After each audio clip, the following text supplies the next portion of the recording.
In this video, I'm going to explain how you can cancel your Vecteezy subscription.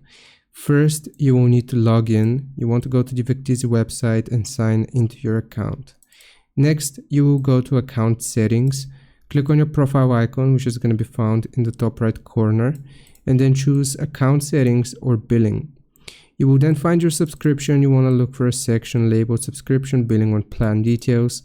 And then you will click cancel subscription or manage plan. Follow the on-screen steps. You may need to confirm it a few times, and you will then confirm the cancellation. Make sure you get a confirmation message or email saying that your subscription is canceled. You want to double check the renewal date. You will still have access until the end of your paid period. After that, it won't renew. And an optional step is deleting your payment info. If you want, you can remove your saved card info from your account for peace of mind. I hope this helps. Leave a like and subscribe. I'll see you next time.